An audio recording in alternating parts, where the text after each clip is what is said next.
आइए बच्चों एक्सरसाइज 4.3 के क्वेश्चन सॉल्व करते हैं। फर्स्ट नंबर क्वेश्चन में है, यदि निम्नलिखित द्विघात समीकरणों के मूलों का अस्तित्व हो तो इन्हें पूर्ण वर्ग बनाने की विधि द्वारा ज्ञात कीजिए। यानी कि हमें द्विघात समीकरण दिया गया है और हमें चेक करना है कि अगर उनके मूलों का अस्तित्व हो तो हमें उसे पूर्ण वर्ग बनाने की मेथड से उसके रूट्स फाइंड करने हैं। तो फर्स्ट नंबर क्वेश्चन देख लेते हैं बच्चों। सबसे पहले दिया है हमें द्विघात समीकरण 2x² minus 7x plus 3 equal to 0। अभी हम कैसे पता करेंगे कि इसके रूट्स का मतलब अस्तित्व है या नहीं, इनके मूलों का अस्तित्व है या नहीं। इसके लिए हम b² माइनस 4ac निकालते हैं। तो सबसे पहले हम देख लेते हैं, यहाँ पर a इक्वल टू 2 है, b इक्वल टू माइनस 7 है और c इक्वल टू 3 है। तो इसके लिए हम b² माइनस 4ac निकालते हैं। b² माइनस 4ac हो जाएगा, bac की वैल्यू यहाँ पे पुट करेंगे तो ये हो जाएगा 25 इज ग्रेटर देन 0, यानी कि जो 25 है वो 0 से बड़ा है। आपको हमने अभी पहले बताया है कि अगर b² minus 4ac is greater than 0 हो तो उसके दो भिन्न एवं वास्तविक मूल होंगे। अगर b² minus 4ac equal to 0 हो तो भी उसके दो बराबर वास्तविक मूल होंगे। लेकिन अगर b² minus 4ac is less than 0 हो, ये इसकी वैल्यू छोटी हो 0 से यानी कि निगेटिव हो, तो उसके कोई भी वास्तविक मूल नहीं होंगे। क्योंकि आप यहाँ पे देख सकते हैं कि 25 बड़ा है 0 से, इसलिए इसके मूलों का अस्तित्व है। अब इसको हम पूर्ण वर्ग बनाने की मेथड से ज्ञात करते हैं। तो पूर्ण वर्ग बनाने की मेथड के लिए सबसे पहले बच्चों हम जो फर्स्ट वाला टर्म है उसका जो गुणांक है उसको सभी पदों के डिनोमिनेटर में रखते हैं, यानी कि उसके हर में रखते हैं, उससे भाग करते हैं। तो ये हो जाएगा 2x² के गुणांक में है 2। अब इस 2 को हम सभी पदों में डिवाइड करेंगे तो ये हो जाएगा 2x² minus 7x² plus 3/2 equal to 0/2। चूँकि आप बच्चों जानते हैं कि 0 में किसी का भी भाग करो तो उसका आंसर 0 ही आएगा, इसलिए इसमें कोई फर्क नहीं पड़ेगा। अब आप यहाँ पे इसको हम सिंप्लीफाई करते हैं तो ये हो जाएगा 2 से 2 कैंसिल हो जाएगा, यहाँ पे बचेगा x² माइनस 7/2x प्लस 3/2 और 0/2 0 हो जाएगा। अब बच्चों हम फर्स्ट वाले टर्म को सेम वे उतार लेते हैं। अब सेकंड टर्म पे देखते हैं, जो x का कोफिशिएंट है यानी कि x का जो गुणांक है उसको हम एक साइड में लिख लेते हैं और उसको 1/2 से सबसे पहले मल्टीप्लाई करते हैं। जो x का कोफिशिएंट है उसमें 2/2 से मल्टीप्लाई करते हैं। तो यहाँ पे आप देख लीजिए 2/2 इंटू 7/2 इंटू x। अब इसके बाद हम जो x का कोफिशिएंट है उसको हम साइड में लिख लेते हैं और उसको 1/2 यानी कि हाफ से मल्टीप्लाई करते हैं। मल्टीप्लाई करने पर जितना आएगा यहाँ पे 7/4 आएगा, इसके वर्ग को हम एक बार यहाँ पे प्लस में करेंगे और एक बार माइनस में करेंगे।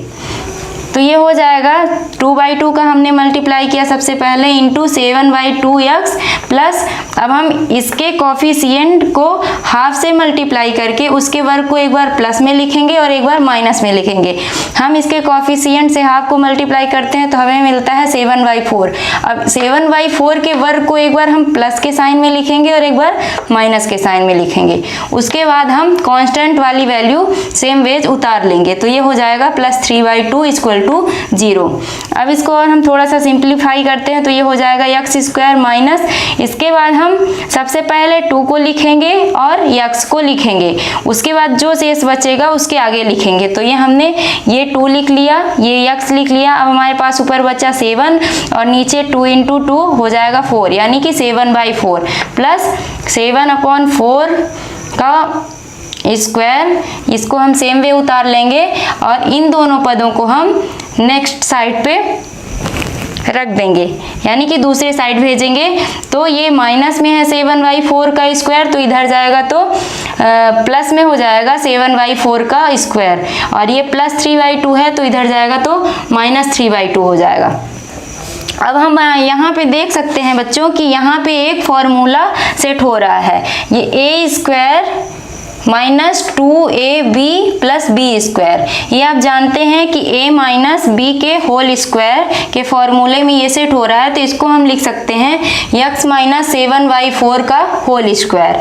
अब सेकंड टर्म पे जो है सेकंड साइड पे है, इसको हम सिंप्लीफाई करेंगे तो ये हो जाएगा 7/4 का होल स्क्वायर हो जाएगा, 7 7 जा 49 और 4 4 जा 16 हो जाएगा, और ये माइनस 3/2। अब इसको हम रहने देते हैं, सेकंड साइड को और सिंप्लीफाई करते हैं तो इसका हम एलसीएम लेंगे। इसके बाद इसको सॉल्व करेंगे तो ये हो जाएगा 49 माइनस 24/16। इसको और सॉल्व करेंगे तो ये हो जाएगा 25/16। अब इसके बाद हम यहाँ पे देख सकते हैं x माइनस 7/4 का स्क्वायर है। इस स्क्वायर को हटाने के लिए हम दोनों पक्षों का रूट करते हैं, दोनों साइड को हम रूट कर देते हैं। तो यहाँ पे हम देखेंगे जब इसको हम रूट करेंगे तो इसका स्क्वायर कैंसिल हो जाएगा, और यहाँ पे भी रूट करेंगे तो रूट 25/16 हो जाएगा। इसका रूट हटेगा तो x माइनस 7/4 आ जाएगा, इक्वल टू इसका 5 का ये स्क्वायर होता है 25, तो ये आ जाएगा 5, और 4 का स्क्वायर होता है 16, तो ये 5/4 आ जाएगा। और चूंकि बच्चों आप जानते हैं रूट से बाहर कोई भी संख्या आती है तो वो प्लस माइनस में आती है, यानी प्लस माइनस का साइन उसके साथ में आता है। अब इसके रूट्स फाइंड करने के लिए हम x माइनस 7 इक्वल टू, जब हम 0 रखेंगे तो x इक्वल टू हो जाएगा 7/4।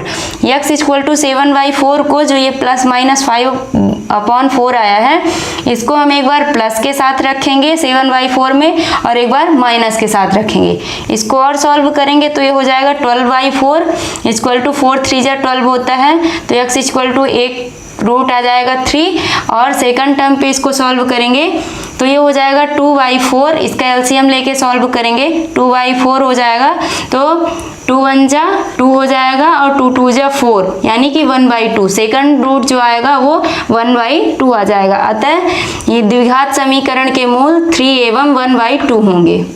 आइए बच्चों फर्स्ट का सेकंड नंबर क्वेश्चन देखते हैं। सेकंड नंबर क्वेश्चन में है 2x square plus x minus 4 equal to 0। अब सबसे पहले हम देख लेते हैं कि इसके मूलों का अस्तित्व है या नहीं है।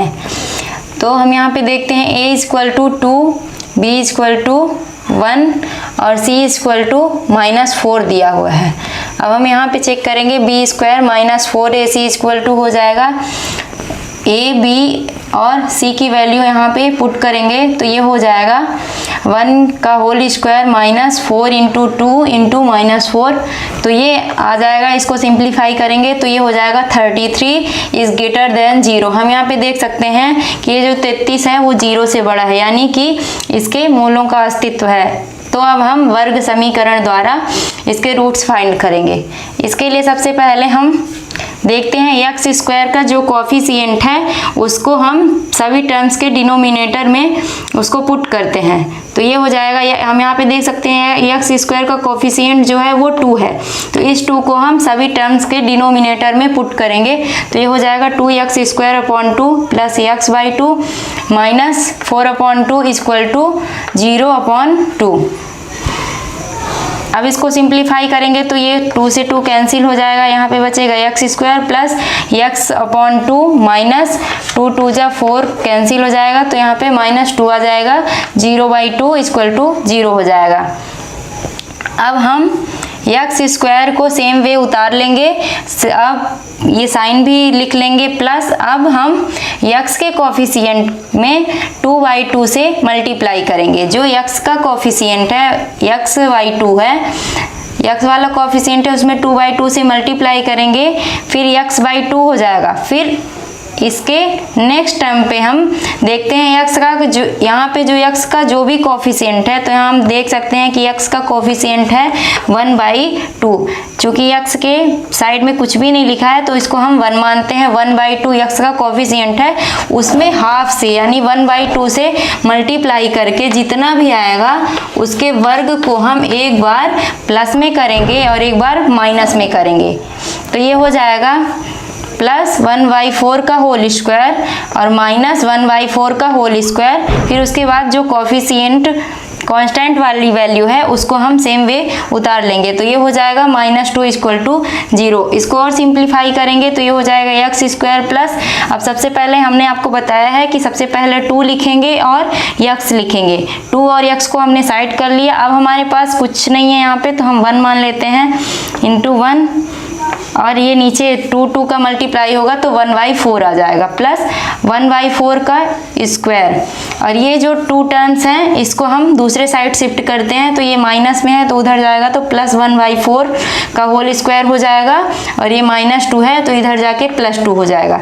अब चूंकि बच्चों आप ये देख सकते हैं इन तीनों पदों को कि यह एक फॉर्मूले में कन्वर्ट हो रहा है, a² + 2ab + b²। ये फॉर्मूला होता है बच्चों a + b का होल स्क्वायर। तो इसकी जगह पे हम a + b का होल स्क्वायर कर देते हैं, तो ये हो जाएगा x + 1/4 का होल स्क्वायर इक्वल टू, इसको हम सिंप्लीफाई करेंगे तो 1 का स्क्वायर हो जाएगा 1 और 4 का स्क्वायर हो जाएगा 16 + 2, ये 2 हो जाएगा। अपॉन में कुछ नहीं है तो 1 कर लेते हैं हम। अब इसका एलसीएम लेंगे, हम इसको सेम वे उतार लेंगे। अब इसको सिंप्लीफाई करेंगे नेक्स्ट साइड को, तो इसका एलसीएम लेंगे 16 आएगा। इसको सॉल्व करेंगे तो 1 + 32 = आ जाएगा 33/16। अब चूंकि हम देख सकते हैं x + 1/4 का होल स्क्वायर है तो इसका स्क्वायर हटाने के लिए हम दोनों साइड का रूट करते हैं। तो यहाँ पे हो जाएगा √x + 1/4 का होल स्क्वायर इक्वल टू √33/16। अब इसका रूट हट जाएगा तो ये हो जाएगा x + 1/4 और चूंकि आप देख सकते हैं 33 का कोई पूर्ण वर्ग नहीं होता है इसलिए √33 रहेगा और 16 का जो है वो होता है वर्ग, 4 का वर्ग जो होता है वो 16 होता है, यानी 16 का वर्गमूल 4 होता है। तो ये 4 यहाँ पे बाहर आ जाएगा और ये प्लस माइनस के साइन के साथ बाहर आएगा। अब हम रूट्स फाइंड करने के लिए x = 1/x + 1/4 = 0 रखेंगे तो x = -1/4 हो जाएगा। इसको हम एक बार प्लस √33/4 के साथ में रखेंगे, एक बार माइनस के साइन के साथ रखेंगे तो ये हो जाएगा x = √33/4 और एक बार प्लस के साइन में रखा है हमने इसको और ये माइनस x = -1/4 जो आया था उसको हम एक बार -1/4 करेंगे इसमें और फिर एक बार जो -√33/4 है उसके साथ करेंगे -1/4।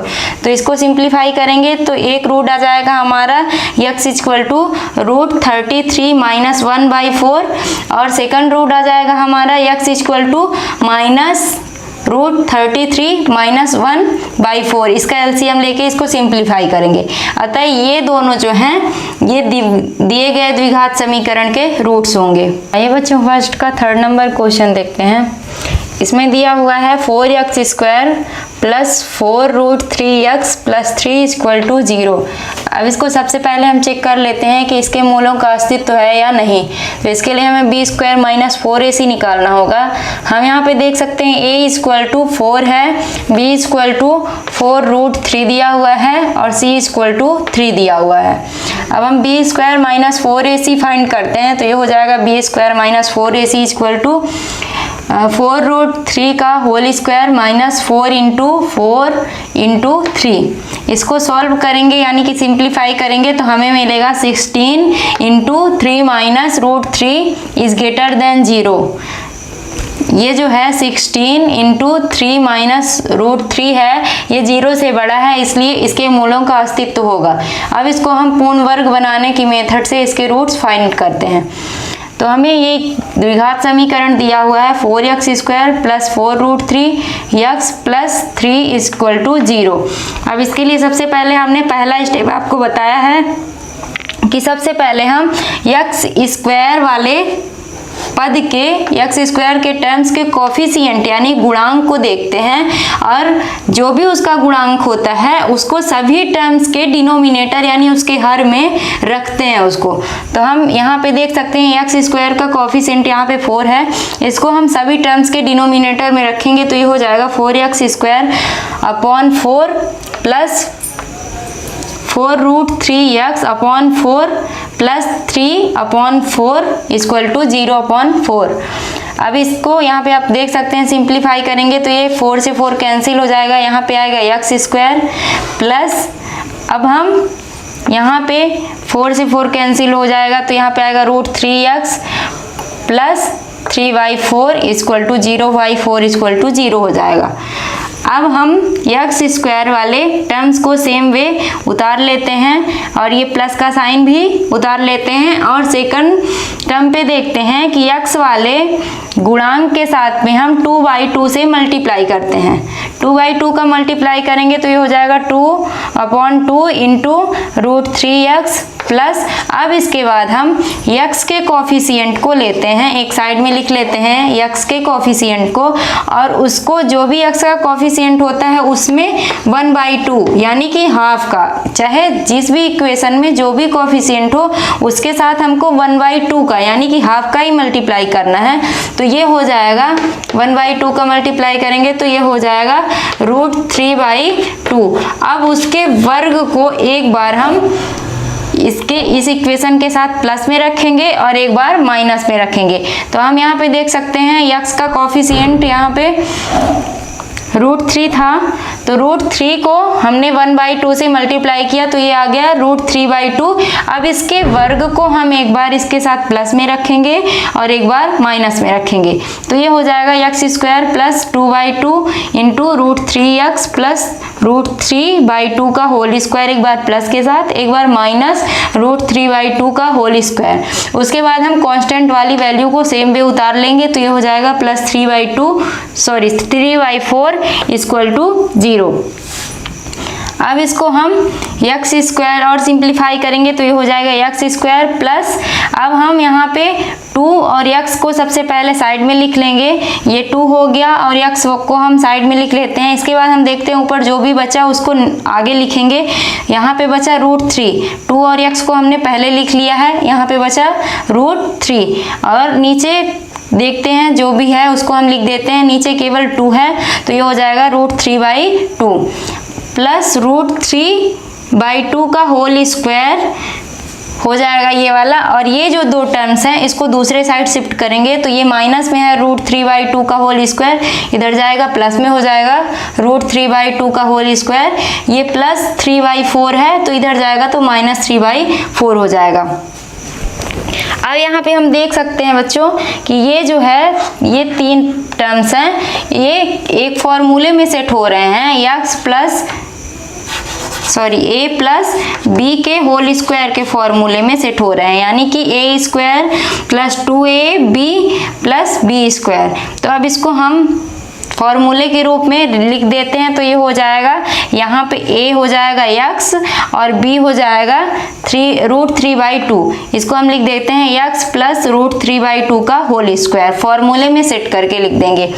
अब सेकंड टर्म जो है इसको हम सिंप्लीफाई करते हैं तो ये हो जाएगा √3 का स्क्वायर हो जाएगा 3 और 2 का स्क्वायर हो जाएगा 4, ये आ जाएगा 3/4 माइनस 3/4। अब हम इसको सेम वे लिखते हैं और जो दूसरे साइड है इसको और सिंप्लीफाई करते हैं तो ये हो जाएगा 3/4 में 3/4 जाएगा तो ये कैंसिल हो जाएगा, यानी कि ये 0 आ जाएगा। अब यहाँ पे हम देख सकते हैं बच्चों कि x प्लस √3/2 का होल स्क्वायर है, क्योंकि आप जानते हैं कि 2 का स्क्वायर अगर रहता है तो हम इसको 2 × 2 भी लिख सकते हैं। इसी तरह से ये x प्लस रूट 3/2 का होल स्क्वायर है, तो इसको हम 2 बार मल्टीप्लाई करके लिख सकते हैं।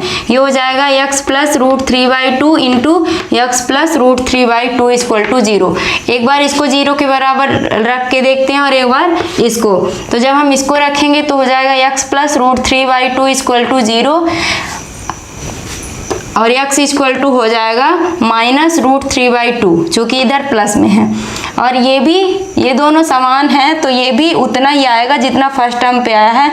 इसको भी रख के देखते हैं, x plus root 3/2 equal to 0, तो x equal to minus root 3/2 आ जाएगा। अतः समीकरण के दोनों मूल बराबर होंगे, यानी कि माइनस रूट 3/2 और माइनस रूट 3/2 होंगे। आइए बच्चों, इसका 4th नंबर क्वेश्चन देखते हैं। इसमें दिया हुआ है 2x square plus x plus 4 equal to 0। अब सबसे पहले हम देख लेते हैं इसके मूलों का अस्तित्व है या नहीं। इसके लिए हम देखते हैं, यहाँ पर a इक्वल टू 2 दिया है, b इक्वल टू 1 दिया है और c इक्वल टू 4 दिया है। तो अब हम बी स्क्वायर माइनस 4ac निकालेंगे। B square minus 4ac equal to हो जाएगा ए बी सी, और वैल्यू की यहाँ पे वैल्यू पुट करेंगे तो ये होगा 1 स्क्वायर माइनस 4 इंटू 2 इंटू 4 और ये a की वैल्यू और ये c की वैल्यू है। यहाँ पे आ जाएगा, इसको सिंप्लीफाई करेंगे तो ये हो जाएगा 1 माइनस 32। ये आएगा माइनस 31 इज लेस देन 0, यानी ये जो माइनस 31 आया है ये 0 से छोटा है। और हमने आपको बताया था कि अगर b square minus 4ac is less than 0 हो, यानी कि बी स्क्वायर माइनस 4ac की वैल्यू 0 से छोटी हो, तो उसका कोई भी वास्तविक मूल नहीं होगा।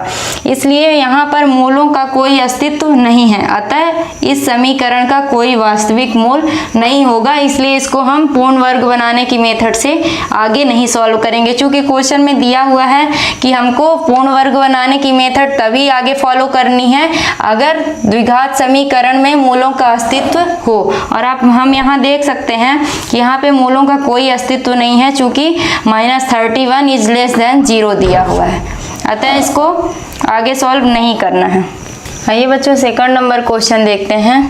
2nd नंबर क्वेश्चन में दिया हुआ है, निम्न द्विघात समीकरणों के मूल द्विघाती सूत्र का प्रयोग करके ज्ञात कीजिए। यानी कि हमें द्विघात समीकरण दिए हुए हैं, उसके लिए द्विघाती सूत्र यानी उस द्विघाती फॉर्मूला का यूज करके हमें उसके रूट्स फाइंड करने हैं। फर्स्ट नंबर क्वेश्चन है इसका, 2x square minus 7x plus 3 equal to 0। हम यहाँ पे देख लेते हैं, चूँकि यहाँ पे a equal to 2, b equal to minus 7 और c इक्वल टू 3 दिया हुआ है। इसलिए द्विघाती सूत्र यानी वो फॉर्मूला हम जान लेते हैं वो कौन सा है। ये फॉर्मूला है x इक्वल टू, हमने आपको बताया था, minus b plus minus under root b square minus 4ac upon 2a। इस फॉर्मूले में हमें a, b और c की वैल्यू पुट करना है और उसको हमें सिंप्लीफाई करके उसके रूट्स फाइंड करने हैं। तो हम यहाँ पे x equal to minus b की वैल्यू पुट करेंगे, ये हो जाएगा माइनस, और b की वैल्यू है माइनस 7, ये plus minus under root b square हो जाएगा। b की वैल्यू माइनस 7 है, तो माइनस 7 का स्क्वायर माइनस 4 इंटू a की वैल्यू 2 है और c की वैल्यू 3 है अपॉन 2 इंटू a की वैल्यू यहाँ पे 2 है। अब इसको हम सिंप्लीफाई करेंगे तो ये हो जाएगा माइनस माइनस प्लस, और ये 7 आ जाएगा प्लस माइनस, और 7 7 जब 49 होता है तो ये 49 आ जाएगा माइनस 4 2 जा 8 और 8 3 जा 24 माइनस 24 अपॉन 2/2 इक्वल टू 4 हो जाएगा। इसको और सिंप्लीफाई करेंगे तो ये हो जाएगा 7 प्लस माइनस रूट 25, 49 में 24 को माइनस करेंगे तो आ जाएगा रूट 25 अपॉन 4। अब रूट 25 का वर्गमूल क्या होता है आप जानते हैं, 5 होता है, यानी कि 5 का स्क्वायर 25 होता है। तो ये आ जाएगा 7 प्लस माइनस रूट से बाहर करेंगे तो ये आ जाएगा 2 5 का मल्टीप्लाई होगा, 5 का पेयर बनेगा तो 1 बाहर आएगा 5, ये हो जाएगा 7 प्लस माइनस 5 अपॉन 4। अब इसको हम एक बार प्लस के साथ रखेंगे, 7 + 5/4 रखेंगे, एक बार माइनस के साथ रखेंगे, तो हो जाएगा x = 7 + 5/4। हमने एक बार प्लस का साइन लिया है और यहाँ पे एक बार हमने माइनस का साइन लिया है, 7 - 5/4। अब इसको सिंप्लीफाई करेंगे तो ये हो जाएगा 12/4। यहाँ से 4 3 × 12 होता है, तो x = 3 आ जाएगा। और यहाँ पे आप देख सकते हैं 7 में 5 माइनस होगा तो 2/4 आएगा, 2 × 1 = 2, 2 × 2 = 4 हो जाएगा, ये आ जाएगा 1/2। अतः दो रूट्स जो होंगे वो 3 एवं 1/2 होंगे। सेकंड नंबर इसका क्वेश्चन देखते हैं। सेकंड नंबर क्वेश्चन है 2x² + x - 4 = 0। अब यहाँ पे भी हम a, b और c को कंपेयर कर लेते हैं इस इक्वेशन से। तो यहाँ पे a = 2 है, b = 1 है और c = -4 है। इसलिए हम ये फॉर्मूला लगाएंगे x = -b ± √b² - 4ac/2a। अब यहाँ पे इस फॉर्मूले में हम a, b और c की वैल्यू पुट करेंगे तो ये हो जाएगा -1 प्लस माइनस √1 का होल स्क्वायर माइनस 4 × 2 × -4/2 × 2। अब इसको हम सिंप्लीफाई करेंगे तो ये हो जाएगा -1 प्लस माइनस 1 का स्क्वायर होगा 1 और ये माइनस माइनस ये प्लस हो जाएगा और 4 × 2 = 8 और 8 × 4 = 32 हो जाएगा। तो 32 और प्लस 1 हो जाएगा √33 और ये 2 × 2 = 4 तो ये /4 आ जाएगा। अब हम यहाँ पे एक बार प्लस माइनस है, x की वैल्यू जो हमें मिली है -1 प्लस माइनस √33/4। इसके लिए हम एक बार प्लस को लेके कंपेयर करेंगे, एक बार माइनस को लेके, तो ये हो जाएगा जब हम प्लस का साइन लेंगे तो ये हो जाएगा x = -1 प्लस √33/4 और जब हम माइनस का साइन लेंगे तो ये हो जाएगा x = -1 माइनस √33/4। अतः इस समीकरण के जो रूट्स होंगे वो -1 प्लस माइनस √33/4 हो जाएंगे। आइए बच्चों सेकंड का थर्ड नंबर क्वेश्चन देखते हैं। इसमें है 4x² + 4√3x + 3 = 0। अब यहाँ पे हम a, b और c को कंपेयर करते हैं इस इक्वेशन से। तो यहाँ पे a = 4 है और b = 4√3 है और c = 3 दिया हुआ है। अब इसको हम x = -b plus minus √b² - 4ac/2a के फॉर्मूले में पुट करते हैं a, b और c की वैल्यू। तो ये हो जाएगा -4√3 प्लस माइनस √4√3 का होल स्क्वायर माइनस 4 × 4 × 3/2 × 4। इसमें हमने a, b और c की वैल्यू पुट की है। अब इसको हम और सिंप्लीफाई करेंगे तो ये हो जाएगा -4√3 प्लस माइनस √48 - 48। ये 48 - 48 हो जाएगा अपॉन 4 × 2 = 8 यानी कि अपॉन में 8 आ जाएगा। और इसको सॉल्व करेंगे तो ये होगा -4√3 प्लस माइनस ये 48 में 48 माइनस होगा तो ये 0 आ जाएगा अपॉन 8। इसको हम लिख सकते हैं, 0 वाला टर्म्स कैंसिल करते हैं तो ये हो जाएगा -4√3/8। इसको 4 × 1 = 4, 4 × 2 = 8 हो जाएगा। तो इसको हम x = -√3/2 भी लिख सकते हैं। अतः समीकरण के मूल जो है वो -√3/2 -√3/2 होंगे। फोर्थ नंबर क्वेश्चन देखते हैं इसका। इसमें है 2x² + x + 4 = 0। यहाँ पे भी a, b और c को हम कंपेयर करते हैं तो ये a = 2 दिया हुआ है, b = 1 दिया हुआ है और c = 4 दिया हुआ है। अब इसको हम x = -b plus minus √b² - 4ac/2a के फॉर्मूले में पुट करते हैं तो ये हो जाएगा x = -1 प्लस माइनस √1 का होल स्क्वायर माइनस 4 × 2 × 4/2 × 2। इसको और सॉल्व करेंगे तो ये होगा -1 प्लस माइनस √1 - 32/4। अब इसको और सॉल्व करेंगे तो ये हो जाएगा -1 प्लस माइनस √-31। चूँकि यहाँ पे आप देख सकते हैं बच्चों किसी भी संख्या का पूर्ण वर्ग निगेटिव नहीं हो सकता है, यानी कि जो यहाँ पे -√31 आया है ये वास्तविक संख्या नहीं है। किसी भी संख्या का पूर्ण वर्ग आप जानते हैं कि -2 भी अगर हुआ होल स्क्वायर तो ये 4 आ जाता है, प्लस के साइन में आ जाता है। चूंकि यहाँ पे √-31 आ रहा है, इसलिए यह एक वास्तविक संख्या नहीं है, अतः इस समीकरण का कोई वास्तविक मूल नहीं होगा, इसलिए इसको आगे सॉल्व हम नहीं कर सकते हैं। आइए बच्चों थर्ड नंबर क्वेश्चन देखते हैं। थर्ड नंबर क्वेश्चन में है निम्न समीकरणों के मूल ज्ञात कीजिए। हमें इक्वेशन दी हुई है, उसके हमें मूल यानी रूट्स फाइंड करने हैं। फर्स्ट नंबर क्वेश्चन है इसका x - 1/x = 3, जहाँ x does not equal to 0 यानी x की वैल्यू 0 नहीं है। अब इसको हम इस तरीके से, ये द्विघात समीकरण के रूप में नहीं है तो इसको हम और सिंप्लीफाई करेंगे। यहाँ पे x के डिनोमिनेटर यानी हर में कुछ नहीं दिया हुआ है तो हम 1 रख देते हैं इसको सॉल्व करने के लिए। अब यहाँ पे हम देख सकते हैं x/1 हो जाएगा, -1/x = 3।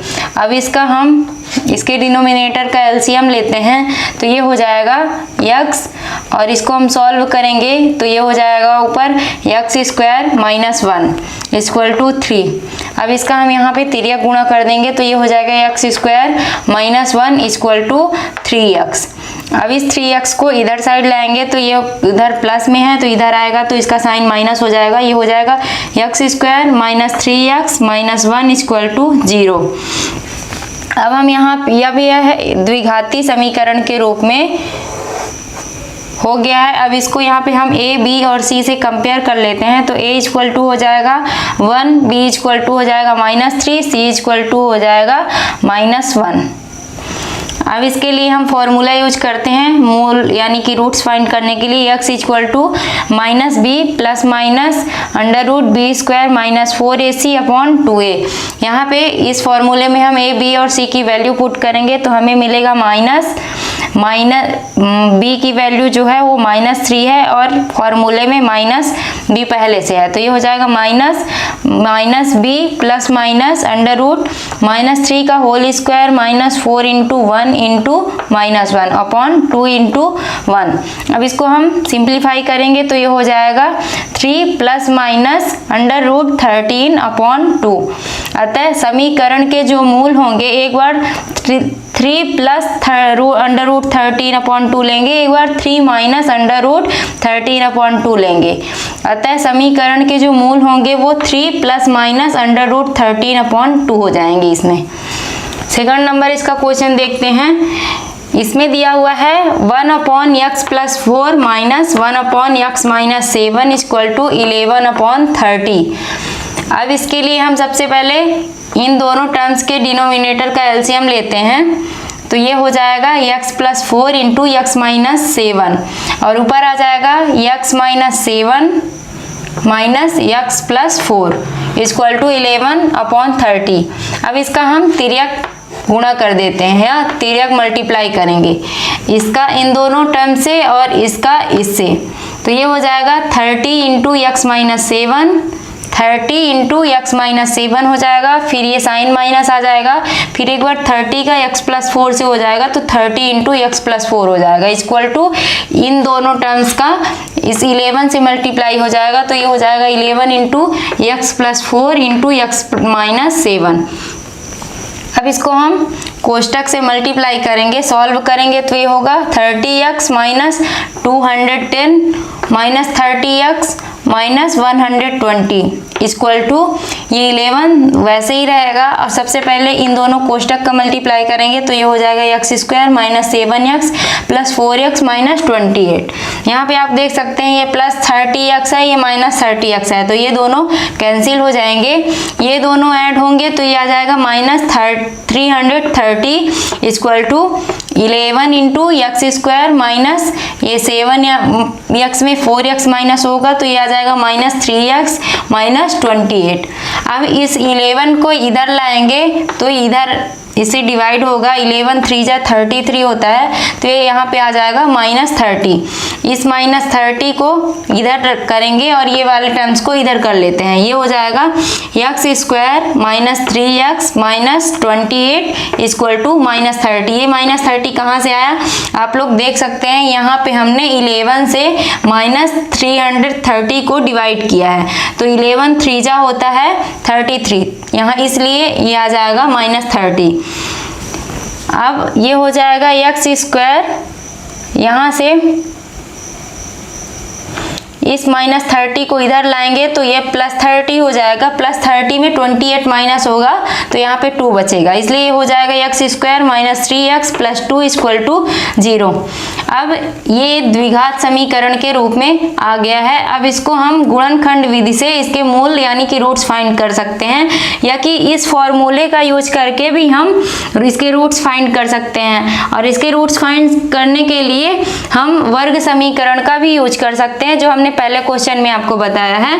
जो आपको इजी लगे उस मेथड का यूज करके आप यहाँ पे इसके रूट्स फाइंड कर सकते हैं। यहाँ पे हम गुणनखंड मेथड का यूज कर रहे हैं, यानी कि फैक्टराइजेशन मेथड का यूज कर रहे हैं। तो आप यहाँ पे देख सकते हैं, इसके लिए सबसे पहले हमें देखना है कि गुणा करने से 2 आए और घटाने से 3 आए, ऐसी हमें संख्या ढूंढनी है। और फर्स्ट और लास्ट टर्म को हमको चेंज नहीं करना है, केवल बीच वाले मिड वाले टर्म्स को चेंज करना है। तो ये हो जाएगा x² - x - 2x + 2। आप यहाँ पे देख सकते हैं -x और -2x हो जाएगा -3x, और 2 1 जा 2, मल्टीप्लाई करने से 2 आ रहा है और घटाने से 3 आ रहा है, यानी कि 3 आ रहा है। तो ये हो जाएगा x² - x - 2x + 2 equal to 0। अब इसको हम दो पदों में डिवाइड कर लेते हैं, यानी कि 2 टर्म्स में डिवाइड करेंगे और इससे कॉमन लेंगे। तो यहाँ इस टर्म से कॉमन हो रहा है x, यहाँ पे बचेगा कोष्टक में x - 1, यहाँ से हम -2 कॉमन ले लेते हैं, तो यहाँ पे बचेगा x - 1 इक्वल टू 0। अब एक बार हम जो समान पद आए यानी सेम टर्म्स आए हैं उसको ले लेते हैं, और एक बार x - 2 को ले लेते हैं। तो ये हो जाएगा x - 1 और एक बार x - 2 इक्वल टू 0। अब जब हम सबसे पहले वाले टर्म्स को रखते हैं, x - 1 इक्वल टू 0 लेते हैं, तो x इक्वल टू 1 आ जाएगा। और जब हम x - 2 इक्वल टू 0 लेंगे तो x इक्वल टू जो है वो 2 आ जाएगा। अतः समीकरण के मूल या रूट्स 1 एवं 2 होंगे। आइए बच्चों 4th नंबर क्वेश्चन देखते हैं। 4th नंबर क्वेश्चन में है 3 वर्ष पूर्व रहमान की आयु का व्युत्क्रम अब से 5 वर्ष पश्चात आयु के व्युत्क्रम का योग 1/3 है, तो उसकी वर्तमान आयु ज्ञात कीजिए। यानी 3 वर्ष पूर्व रहमान की आयु का व्युत्क्रम और अब से 5 वर्ष आयु के पश्चात उसके व्युत्क्रम का योग जो है 1/3 है, तो उसकी वर्तमान आयु हमें फाइंड करनी है। तो सबसे पहले माना रहमान की वर्तमान आयु x वर्ष है, तो प्रश्नानुसार अगर कोई चीज माना x वर्ष है तो उसका व्युत्क्रम हो जाएगा 1/x। अगर 2 है और 2 का कोई व्युत्क्रम बोले तो वो हो जाएगा 1/2। इसी तरह जब रहमान की आयु हमने माना x वर्ष है तो उसका व्युत्क्रम जो है 1/x हो जाएगा। अब प्रश्नानुसार बोल रहा है रहमान की जो वर्तमान आयु है 1/x, उसमें 3 वर्ष पूर्व और उसी की आयु की 5 वर्ष पश्चात, उसकी व्युत्क्रम का 5 वर्ष पश्चात और 3 वर्ष पूर्व के उन दोनों की आयु का योग जो है 1/3 दिया हुआ है। मतलब कि 3 वर्ष पूर्व रहमान की आयु और 5 वर्ष पश्चात के व्युत्क्रम, उन दोनों के व्युत्क्रम का योग जो है 1/3 दिया हुआ है। तो हमें रहमान की वर्तमान आयु ज्ञात करनी है। तो ये हो जाएगा 1/x - 3 plus 1/x + 5 equal to 1/3। अब इसको हम सबसे पहले सॉल्व करने के लिए इन दोनों का एलसीएम लेंगे, तो ये हो जाएगा x - 3 इंटू x + 5 और ऊपर आ जाएगा x + 5 plus x - 3 equal to 1/3। अब इसका हम तिर्यक गुणा कर देते हैं, यानी तिर्यक मल्टीप्लाई करेंगे तो ये हो जाएगा, इसका इन दोनों टर्म से मल्टीप्लाई होगा और इसका इन दोनों से, तो ये हो जाएगा 3 × x + 5 plus 3 into x minus 3 equal to, ये दोनों टर्म्स इधर चले जाएंगे तो ये हो जाएगा x minus 3 into x plus 5। अब इसको और सिंप्लीफाई करेंगे तो ये हो जाएगा 3x plus 15 plus 3x minus 9 equal to, इन दोनों कोष्टकों को ओपन करेंगे तो ये होगा x square plus 5x minus 3x minus 15। इसको और सॉल्व करेंगे तो ये हो जाएगा 3x और ये 3x 6x हो जाएगा, और 15 में 9 माइनस होगा तो प्लस 6 आ जाएगा इक्वल टू ये एक्स स्क्वायर, और 5x में 3x माइनस होगा तो प्लस 2x आ जाएगा, और ये माइनस 15 आ जाएगा। अब एक्स स्क्वायर उसी तरह रहेगा, ये 2x है, ये 6x उधर जाएगा तो माइनस 4x आ जाएगा ये वाला, और माइनस 15 है, ये प्लस 6 है, उधर जाएगा तो माइनस 6 हो जाएगा, तो ये माइनस 15 और माइनस 6 माइनस 21 हो जाएंगे। ये हो जाएगा हमारा equation x square minus 4x minus 21 equal to 0। ये हमारा एक द्विघात समीकरण बन गया। अब इसको हम फैक्टराइजेशन मेथड से रहमान की वर्तमान आयु फाइंड करते हैं। तो सबसे पहले हमें ऐसी संख्या ढूंढनी होगी कि गुणा करने से 21 आए और घटाने से 4 आए।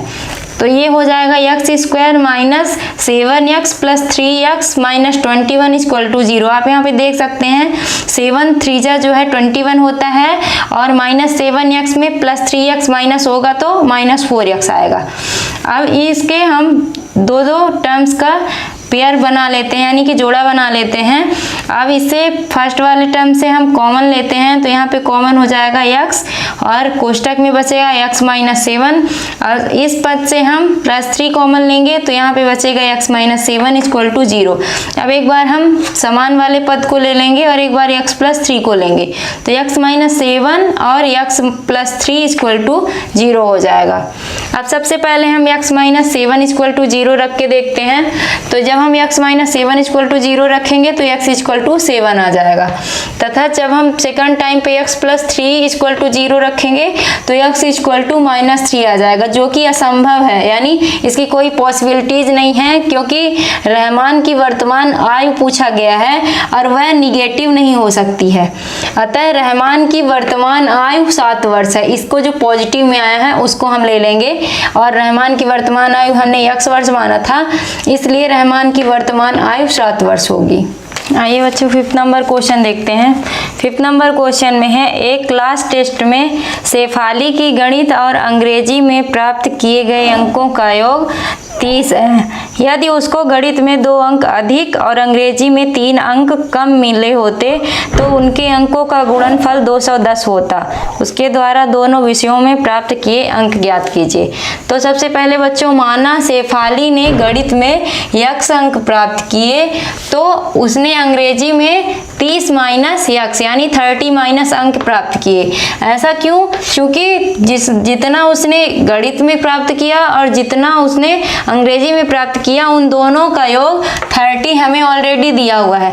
तो जब हमने गणित का x मान लिया तो जब हम अंग्रेजी का अंक निकालने के लिए हमें 30 में से गणित वाले अंक को माइनस करना होगा, इसलिए शेफाली ने अंग्रेजी में माना 30 माइनस x अंक प्राप्त किए। अब प्रश्नानुसार अब बोल रहा है, प्रश्न में देखिए उसको बोल रहा है यदि उसको गणित में 2 अंक अधिक मिले, यानी कि गणित में हमने x अंक माना था, गणित में उसको 2 अंक अधिक यानी 2 और जोड़ देते हैं 2 अंक अधिक मिले, और अंग्रेजी का अंक जो है 30 माइनस x है, अंग्रेजी में 3 अंक कम मिले, इसलिए 3 इसमें माइनस कर देते हैं। उन दोनों का जो है गुणनफल वो 210 के बराबर दिया हुआ है। तो ये इक्वेशन हो जाएगा x plus 2 into 30 minus x minus 3, 3 अंक कम मिले इसलिए 3 माइनस करेंगे अंग्रेजी के अंक में, इक्वल टू 210 हमें दिया हुआ है।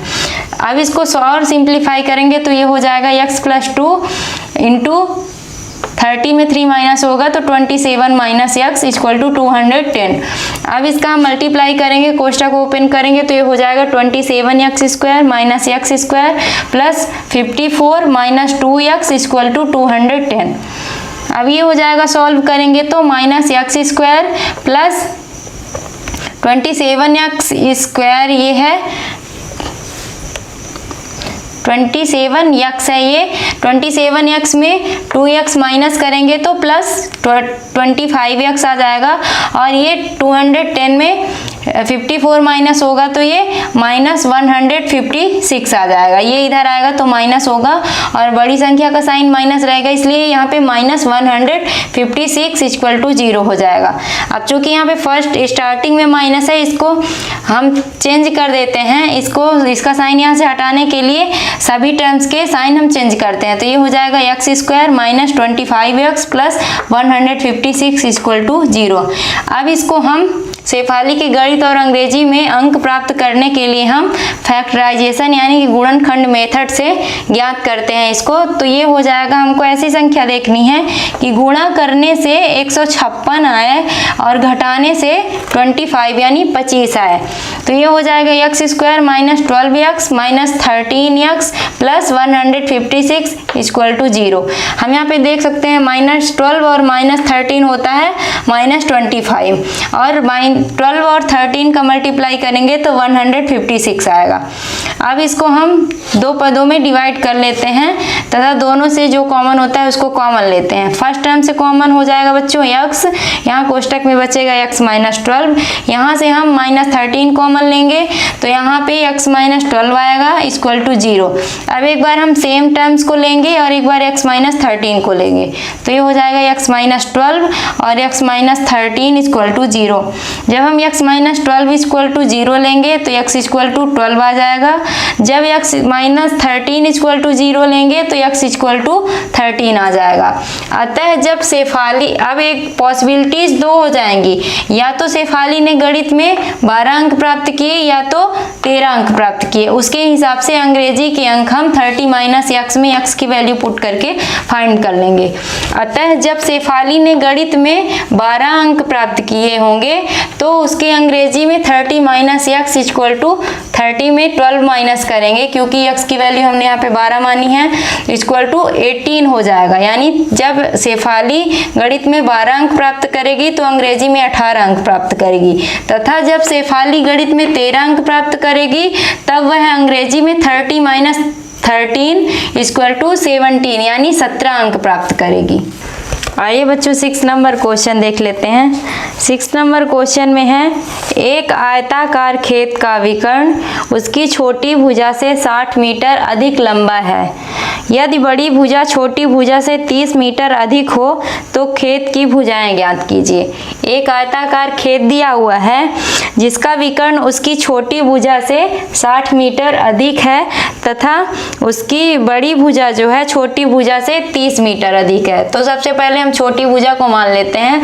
माना आयताकार खेत की छोटी भुजा x मीटर है, तो प्रश्नानुसार विकर्ण बोल रहा है छोटी भुजा जो है x हमने माना है उससे 60 मीटर अधिक है। अधिक के लिए हम प्लस करते हैं तो विकर्ण हो जाएगा x प्लस 60 मीटर्स, एवं बड़ी भुजा जो है छोटी भुजा, ये जो छोटी भुजा हमने माना है उससे 30 मीटर अधिक है, तो ये हो जाएगा x प्लस 30 मीटर।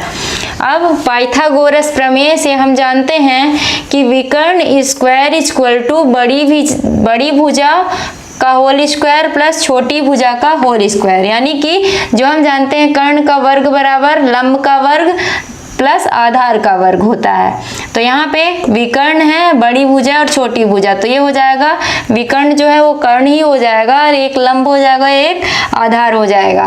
तो विकर्ण स्क्वायर इक्वल टू बड़ी भुजा स्क्वायर प्लस छोटी भुजा स्क्वायर।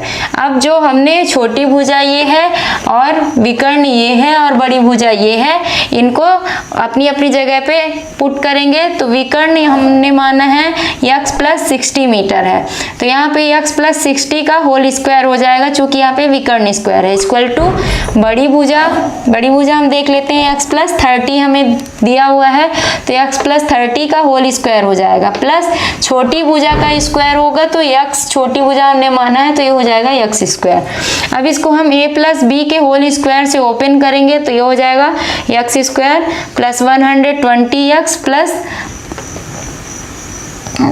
3600 इक्वल टू, इसको हम ओपन करेंगे a प्लस बी के होल स्क्वायर से तो ये हो जाएगा x square plus 60x plus 900 plus ये वाला एक्स स्क्वायर। अब इसको हम सिंप्लीफाई करेंगे, सारे पदों को इधर लाएंगे और सॉल्व करेंगे तो ये हो जाएगा x square minus 60x minus 2700 equal to 0। अब ये हमारा द्विघात समीकरण के रूप में आ गया है। अब इसको हम फैक्टराइजेशन मेथड से इसके आगे सॉल्व करते हैं, जिससे हमें छोटी भुजा, बड़ी भुजा और विकर्ण फाइंड होंगे। तो अब इसके लिए हम सबसे पहले देखते हैं कि गुणा करने से 2700 यानी कि 2700 आए और माइनस करने से 60 आए, घटाने से 60 आए, तो ये हो जाएगा x square minus 90x plus 30x minus 2700 equal to 0। आप यहाँ पे देख सकते हैं माइनस 90 में 30 प्लस होगा तो ये माइनस 60 आ जाएगा, और 90 में 30 का मल्टीप्लाई करेंगे तो ये 2700 आ जाएगा। अब इसको हम दो पदों में डिवाइड कर लेते हैं और उससे कॉमन लेते हैं। तो यहाँ से कॉमन लेंगे हम, तो यहाँ से हमने x कॉमन लिया तो यहाँ पे आ जाएगा कोष्टक में x माइनस 90, और सेकंड टर्म से हमने प्लस 30 कॉमन लिया तो यहाँ पे भी आ जाएगा x माइनस 90 इक्वल टू 0। अब सबसे पहले हम जो सेम टर्म्स हैं उसको एक बार ले लेते हैं और एक बार x प्लस 30 जो कोष्टक के बाहर है उसको ले लेते हैं। तो ये हो जाएगा x minus 90 into x plus 30 equal to 0। तो एक बार जब हम x माइनस 90 इक्वल टू 0 लेंगे तो x इक्वल टू 90 आ जाएगा, x की वैल्यू जो है वो 90 आ जाएगी। तथा जब हम x प्लस 30 इक्वल टू 0 लेंगे तो x इक्वल टू माइनस 30 आ जाएगी, जो कि असंभव है, यानी इसकी कोई पॉसिबिलिटीज नहीं है कि आयताकार खेत के विकर्ण छोटी भुजा या बड़ी भुजा जो कुछ भी है वो निगेटिव में नहीं आएगी। अब x की वैल्यू इसलिए हम 90 मान लेते हैं। x हमने किसको माना था? छोटी भुजा को, तो ये 90 मीटर जो है ये छोटी भुजा हो जाएगी क्योंकि छोटी भुजा को हमने x माना था। अब हम विकर्ण देख लेते हैं। विकर्ण x प्लस 30 हमने माना है, तो विकर्ण के लिए x की जगह पे हम x की वैल्यू जो आई है उसको पुट करेंगे, इससे हमें विकर्ण मिल जाएगा। और बड़ी भुजा के लिए यहाँ पे हम x की वैल्यू पुट करेंगे तो वहाँ हमें बड़ी भुजा मिल जाएगी। इसलिए विकर्ण x plus 60 equal to 90x की वैल्यू पुट करेंगे प्लस 60 इक्वल टू 150 मीटर्स हो जाएगी। तथा बड़ी भुजा x प्लस 30 जो हमने माना है इक्वल टू x की वैल्यू पुट करेंगे यहाँ पे, तो 90 प्लस 30 इक्वल टू 120 मीटर्स हो जाएगी। अतः आयताकार खेत की भुजाएं 120 मीटर्स एवं 90 मीटर तथा उसका विकर्ण 150 मीटर है। आइए बच्चों 7 नंबर क्वेश्चन देखते हैं। 7 नंबर क्वेश्चन में है दो संख्याओं के वर्गों का अंतर 180 है। छोटी संख्या का वर्ग बड़ी संख्या का 8 गुना है, तो दोनों संख्याएं ज्ञात कीजिए। सबसे पहले बोल रहा है दो संख्याओं के वर्गों का अंतर 180 है तथा छोटी संख्या का वर्ग बड़ी संख्या का 8 गुना है।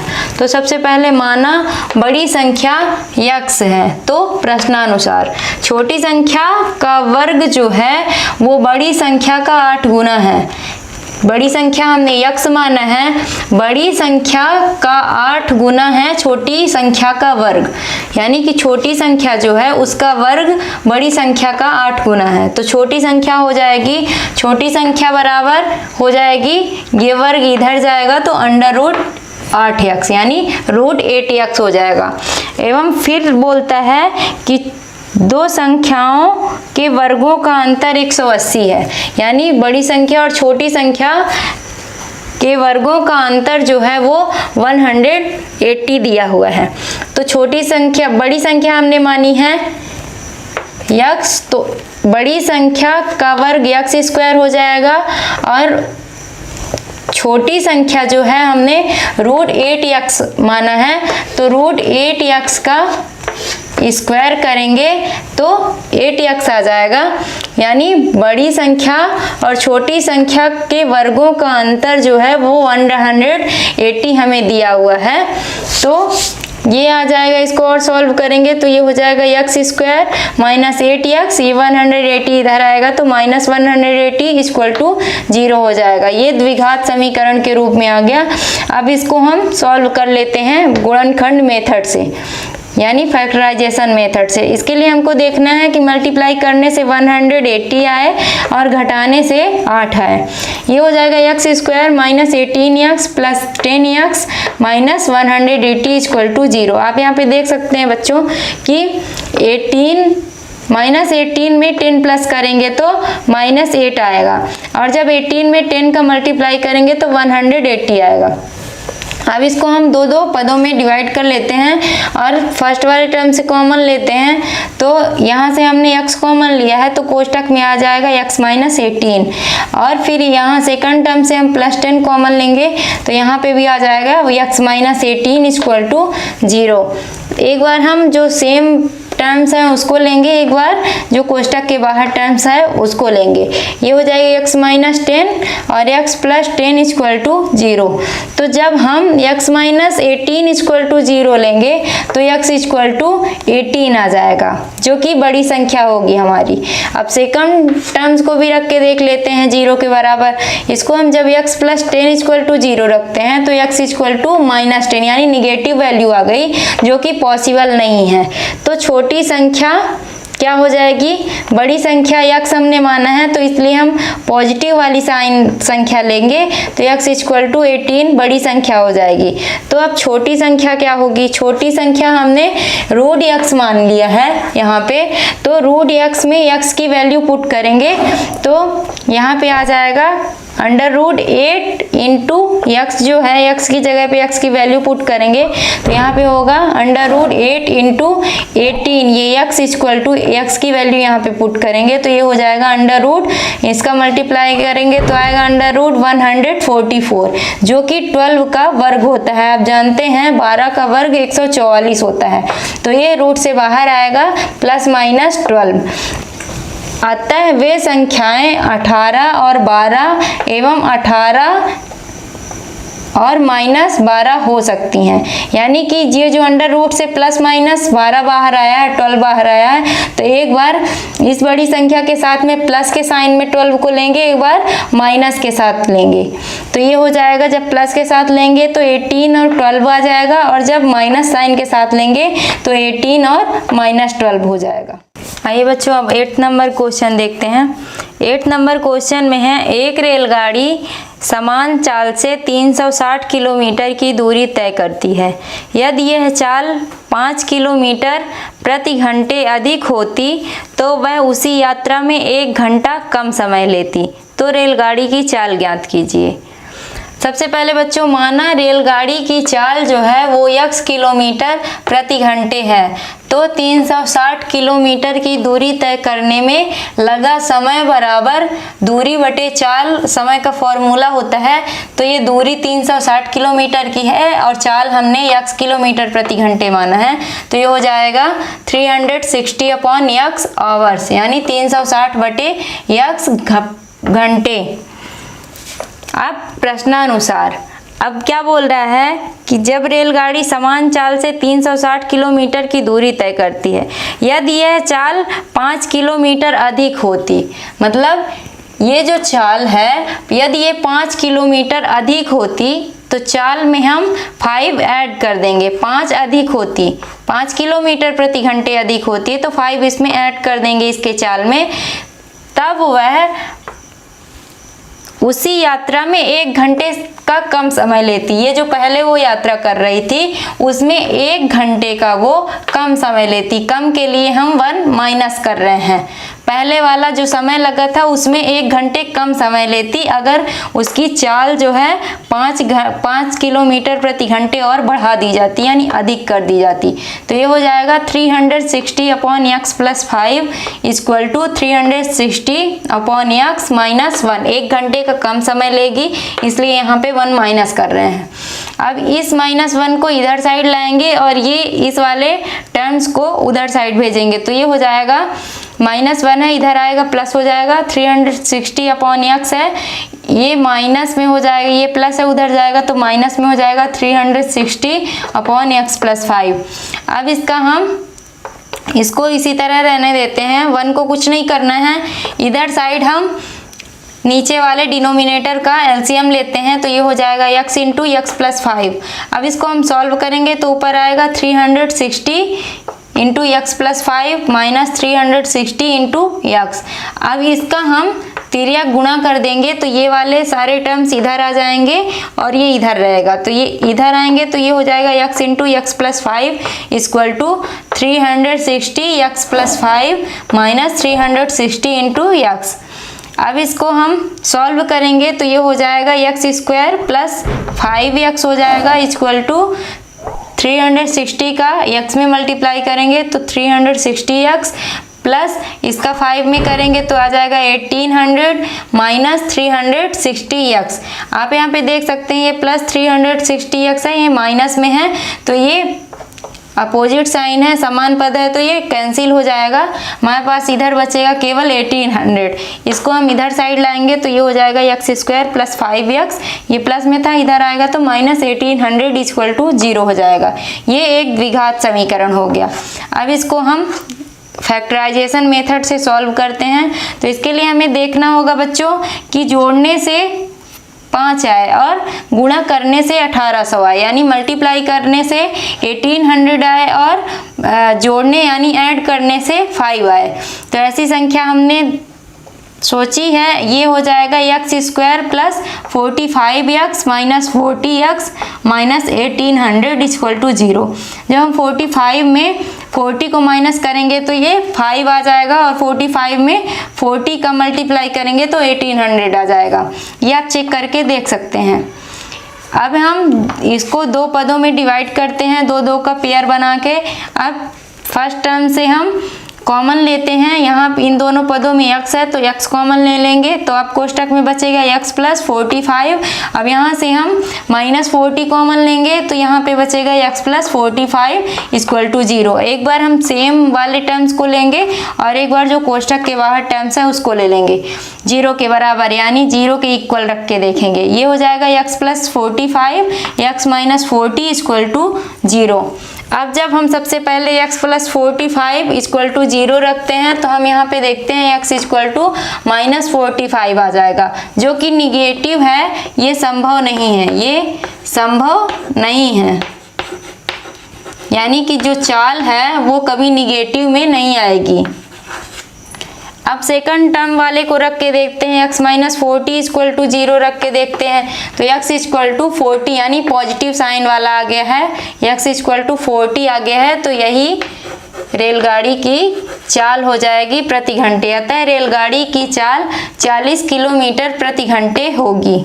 आइए बच्चों एक्सरसाइज 4.3 का 9th नंबर क्वेश्चन देखते हैं। इसमें है दो पानी के नल एक साथ एक हौज को यानी कि एक टैंक को 9 सही 3/8 या कि 75/8 घंटों में भर सकते हैं। बड़े व्यास वाला नल हौज को भरने में कम व्यास वाले नल से 10 घंटे कम समय लेता है, तो प्रत्येक द्वारा अलग से हौज को भरने के समय ज्ञात कीजिए। सबसे पहले इसके लिए बच्चों मान लेते हैं, माना छोटा नल हौज को यानी कि टैंक को भरने में x घंटे का समय लेता है, तो बड़ा नल उस हौज को भरने में x माइनस 10 घंटे का टाइम लेगा। क्योंकि बोल रहा है छोटे वाले नल की अपेक्षा बड़ा वाला नल 10 घंटे का कम समय लेता है, इसलिए हो जाएगा x माइनस 10 घंटे का टाइम लेता है बड़ा वाला नल। अब हम टोटल फाइंड कर लेते हैं, दिया हुआ है हमको दोनों मिलकर उस हौज को भरने में 75/8 आवर्स यानी 75/8 घंटे का समय लेते हैं। तब हम सबसे पहले एक घंटे का टाइमिंग निकाल लेते हैं कि 1 घंटे में छोटा वाला नल और 1 घंटे में बड़ा वाला नल तथा 1 घंटे में दोनों मिलकर उस हौज को कितना भर सकते हैं। तो 1 घंटे में छोटा नल उस टैंक को 1/x आवर्स या 1/x भाग भरेगा। चूंकि हमने x घंटे का टाइम माना था, पर जब हम 1 घंटे के लिए निकाल रहे हैं तो ये रेशियो में कन्वर्ट हो जाएगा, इसलिए 1 घंटे में छोटा नल 1/x तथा बड़ा नल 1/x माइनस 10 हौज भरेगा तथा 1 घंटे में वो दोनों मिलकर 8/75, चूँकि 75/8 आवर्स का टाइम लेने वाला था, लेकिन 1 घंटे में दोनों मिलकर जब 1 घंटे के लिए निकालेंगे तो ये रेशियो में कन्वर्ट होगा और ये अपोजिट यानी व्युत्क्रम हो जाएगा, तो ये हो जाएगा 8/75 हॉर्स भरेगा। अब प्रश्नानुसार बोल रहा है क्वेश्चन में कि छोटा नल और बड़ा नल दोनों मिलकर उस वॉच को भरने में 8/75 आवर्स का टाइम लेते हैं। तो छोटा नल 1/x हो गया और प्लस बड़ा नल हो गया 1/x - 10 इक्वल टू दोनों टाइमिंग लेते हैं 8/75 आवर्स का। अब इसको सॉल्व करेंगे, ये नीचे इसके डिनोमिनेटर का हम एलसीएम लेंगे तो ये हो जाएगा x × x - 10। अब ऊपर सॉल्व करेंगे तो ये हो जाएगा x - 10 plus x equal to 8/75। अब इसका हम तिर्यक मल्टीप्लाई करेंगे तो ये हो जाएगा 75 × x - 10 plus 75x equal to ये हो जाएगा 8x × x - 10।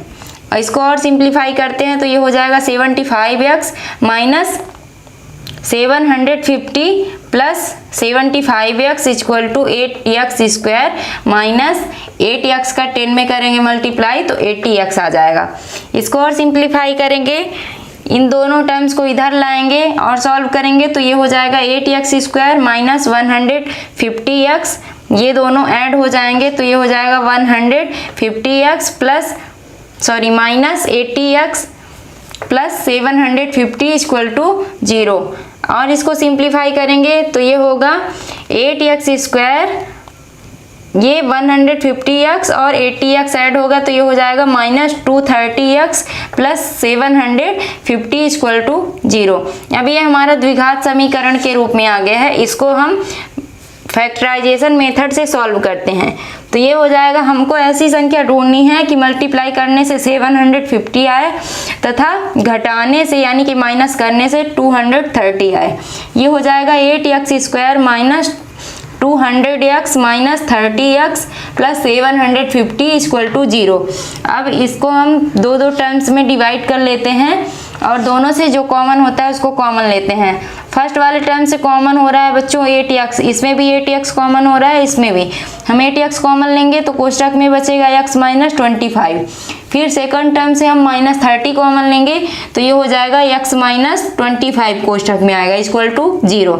अब एक बार हम सेम टर्म्स जो हैं उसको ले लेंगे और एक बार जो कोष्ठक के बाहर टर्म्स हैं उसको ले लेंगे। ये हो जाएगा 8x - 30 एक ले लेंगे और एक ले लेंगे हम x - 25 इक्वल टू 0। अब सबसे पहले हम 8x - 30 इक्वल टू 0 रख के देखते हैं। जब 8x - 30 इक्वल टू 0 होगा तो x इक्वल टू 30/8 हो जाएगा। जिसको और सॉल्व करेंगे 2 से 2 4 जा 8 हो जाएगा और 15 2 जा 30 होता है, ये हो जाएगा 15/4। इसको और सॉल्व करेंगे तो ये हो जाएगा 3.75 आवर्स। अब इसके अकॉर्डिंग हम जब इसको हम x यानी कि छोटा नल का टाइमिंग मानते हैं तो इसके अकॉर्डिंग हम बड़े नल द्वारा लिया गया टाइम ज्ञात करते हैं। उसको हमने x - 10 आवर माना है तो x की वैल्यू यहाँ पे पुट करेंगे, ये हो जाएगा 3.75 - 10 इक्वल टू आएगा -6.25 आवर्स। चूँकि इसकी वैल्यू निगेटिव आई है जो कि असंभव है इसलिए इसको हम नहीं लेंगे, इसको छोड़ देंगे।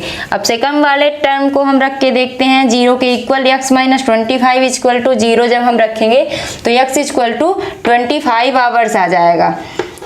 तब इसके अकॉर्डिंग बड़े नल द्वारा लिया गया टाइमिंग जो हो जाएगा x - 10 इक्वल टू x की वैल्यू पुट करेंगे 25 - 10 इक्वल टू 15 आवर्स। अतः दोनों नलों द्वारा हौज को भरने में अलग अलग लिया गया समय होगा 25 घंटे यानी 25 आवर्स एवं 15 आवर्स। बड़ा छोटा नल जो है वो 25 आवर्स का टाइमिंग लेगा उस हौज को भरने के लिए और छोटा नल जो है वो 25 आवर्स लेगा और बड़ा नल जो है वो 15 आवर्स लेगा। क्योंकि बड़ा वाला नल जो है छोटे वाले नल की अपेक्षा 10 घंटे यानी 10 आवर्स का कम टाइमिंग लेता है। आइए बच्चों 10th नंबर क्वेश्चन देखते हैं। 10th नंबर क्वेश्चन में है मैसूर और बेंगलोर के बीच 132 किलोमीटर यात्रा करने में एक एक्सप्रेस गाड़ी सवारी गाड़ी से 1 घंटा कम समय लेती है। यदि एक्सप्रेस रेलगाड़ी की औसत चाल सवारी गाड़ी की औसत चाल से 11 किलोमीटर अधिक है तो दोनों रेलगाड़ियों की औसत चाल ज्ञात कीजिए। सबसे पहले बच्चों, माना सवारी गाड़ी की चाल x किलोमीटर प्रति घंटे है तो एक्सप्रेस रेलगाड़ी की चाल x + 11 किलोमीटर प्रति घंटे हो जाएगी, क्योंकि सवारी गाड़ी की चाल से एक्सप्रेस रेलगाड़ी की चाल जो है वो 11 किलोमीटर प्रति घंटे अधिक है, तो ये हो जाएगा x + 11 किलोमीटर प्रति घंटे। अब 132 किलोमीटर की दूरी तय करने में सवारी गाड़ी द्वारा लिया गया समय हो जाएगा 132/x, यानी चूंकि समय का फॉर्मूला होता है दूरी बटे चाल। सवारी गाड़ी की चाल हमने x मानी है और दूरी 132 किलोमीटर की है, तो ये हो जाएगा 132/x घंटे। एवं एक्सप्रेस गाड़ी द्वारा लिया गया समय हो जाएगा दूरी बटे चाल। तो दूरी 132 किलोमीटर ही है और एक्सप्रेस गाड़ी की चाल हमने x + 11 माना है, तो ये हो जाएगा 132/x + 11 घंटे। अब प्रश्नानुसार बोल रहा है कि जो एक्सप्रेस गाड़ी की चाल है वो सवारी गाड़ी की चाल से 1 घंटा कम समय लेती है। एक्सप्रेस गाड़ी की चाल सवारी गाड़ी की चाल से 1 घंटे का कम समय लेती है। कम समय लेती है इसलिए माइनस कर रहे हैं सवारी गाड़ी की चाल में। अब इसको सॉल्व करेंगे तो ये माइनस है, इसको -1 को उधर भेजेंगे और इसको इधर लाएंगे तो ये हो जाएगा 132/x - 132/x + 11 = 1। इसका एलसीएम लेंगे तो ये हो जाएगा x × x + 11, ऊपर आएगा 132 × x + 11 - 132 × x = 1। इसको और सॉल्व करेंगे, ये इसका इधर तिर्यक गुणा हो जाएगा तो ये वाले दोनों टर्म्स इधर चले जाएंगे। ये हो जाएगा 132x + 132 × 11 - 132x = ये दोनों टर्म्स उधर जाएंगे तो हो जाएगा x² + 11x। ये समान पद हैं और अपोजिट साइन है तो ये दोनों कैंसिल हो जाएंगे। अब बचेगा x² और +11x और ये -33 और × 44 = 0। अब यहाँ पे ये जो है हमारा द्विघात समीकरण के रूप में आ गया, तो ये हो जाएगा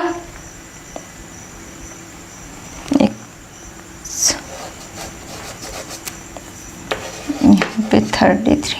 अभी इसको हम गुणनखंड मेथड से या फैक्टराइजेशन मेथड से इसको सॉल्व कर लेंगे तो ये हो जाएगा x² + 44x - 33x - 33 × 44 = 0 हो जाएगा। अब यहाँ पे हम दो पदों से कॉमन ले लेंगे तो ये हो जाएगा x यहाँ से कॉमन लेंगे तो x + 44 कॉमन आएगा, यहाँ से -33 कॉमन लेंगे तो यहाँ से x + 44 हो जाएगा = 0 हो जाएगा। एक बार हम x - 33 ले लेंगे, एक बार x + 44 ले लेंगे तो ये हो जाएगा x + 44 × x - 33 = 0। जब हम x + 44 = 0 लेंगे तो x = -44 आ जाएगा, जो कि असंभव है, निगेटिव आ गया है, ये रेलगाड़ी की चाल नहीं हो सकती है। अब जब सेकंड टर्म पे हम x - 33 = 0 लेते हैं तो x = 33 यानी पॉजिटिव आ जाता है, इसलिए यही रेलगाड़ी की चाल होगी, यानी कि सवारी रेलगाड़ी की चाल 33 किलोमीटर प्रति घंटे होगी तथा एक्सप्रेस सवारी गाड़ी की चाल जो हो जाएगी x + 11 हमने माना है तो x की वैल्यू यहाँ पे पुट करेंगे तो ये हो जाएगा 33 + 11 = 44 किलोमीटर प्रति घंटे। अतः एक्सप्रेस रेलगाड़ी की चाल 44 किलोमीटर प्रति आवर्स तथा सवारी गाड़ी की चाल 33 किलोमीटर प्रति आवर्स हो जाएगी। आइए बच्चों 11 नंबर क्वेश्चन देखते हैं। 11 नंबर क्वेश्चन में है 2 वर्गों के क्षेत्रफलों का योग 468 मीटर स्क्वायर है। यदि उनके परिमापों का अंतर 24 हो तो दोनों वर्गों की भुजाएं ज्ञात कीजिए। 2 हमको वर्ग दिए गए हैं जिनके क्षेत्रफलों का योग 468 मीटर स्क्वायर दिया गया है। तथा उनके परिमापों का अंतर 24 हो तो दोनों वर्गों की भुजाएं ज्ञात करना है हमको। सबसे पहले बच्चों माना वर्गों के परिमापों का अंतर 24 है, 24 हमें दिया है, तब उनकी भुजाओं का अंतर जो होगा वो 24/4, चूँकि परिमाप बराबर होता है 4 गुणे भुजा, तो भुजा बराबर हो जाएगा, ये 24 हमको परिमाप दिया है, ये 4 इधर आएगा तो 24/4 बराबर 6 मीटर हो जाएगा। अब माना छोटे वर्ग की भुजा जो है वो x मीटर है, तो बड़े वर्ग की भुजा जो होगी वो x प्लस इस 6 को ऐड कर देंगे, x प्लस 6 मीटर होगी। तब प्रश्नानुसार क्षेत्रफलों का योग हो जाएगा, क्षेत्रफलों का योग कितना दिया हुआ है हमको 468, तो क्षेत्रफलों का योग हो जाएगा दोनों भुजाओं के वर्गों का योग, यानी कि एक भुजा बड़े वर्ग की भुजा ये है, छोटे वर्ग की भुजा ये है, इन दोनों के वर्गों का योग जो है 468 हमें दिया हुआ है। अब इसको हम a प्लस बी के होल स्क्वायर के फॉर्मूले से ओपन करेंगे तो ये हो जाएगा x square plus 12x plus 36 plus ये वाला x स्क्वायर हो जाएगा इक्वल टू 468। अब इसको हम इधर साइड लाएंगे तो ये हो जाएगा 2x स्क्वायर प्लस 12x और ये माइनस 468 में 36 माइनस होगा तो माइनस 432 इक्वल टू 0 हो जाएगा। अब इन तीनों पदों से हम 2 कॉमन ले लेते हैं तो ये हो जाएगा x square plus 6x minus 216 equal to 0। ये हमारा द्विघात समीकरण आ गया। अब इसको हम फैक्टराइजेशन मेथड से सॉल्व करते हैं तो ये हो जाएगा x square plus 18x minus 12x minus 216 equal to 0। अब इसको हम 2 पदों में विभाजित करते हैं और इससे कॉमन लेंगे। फर्स्ट टर्म से हम कॉमन लेते हैं x को, तो यहाँ पे बचेगा x प्लस 18 और यहाँ से माइनस 12 कॉमन लेंगे इन दोनों पदों से, तो यहाँ पे बचेगा x प्लस 18 इक्वल टू 0। एक बार हम सेम टर्म्स को ले लेंगे और एक बार जो कोष्टक के बाहर टर्म्स दिए हुए हैं उनको ले लेंगे, तो x प्लस 18 और x माइनस 12 इक्वल टू 0 हो जाएगा। अब जब हम x प्लस 18 को 0 के इक्वल रखेंगे तो x इक्वल टू माइनस 18 आ जाएगा, जो कि पॉसिबल नहीं है, इसलिए इसको छोड़ देंगे हम। अब सेकंड टर्म पे x माइनस 12 इक्वल टू 0 रखेंगे तो x इक्वल टू 12 आ जाएगा, जो कि x हमने माना है छोटे वर्ग की भुजा, अतः x इक्वल टू 12 जो है ये छोटे वर्ग की भुजा हो जाएगी।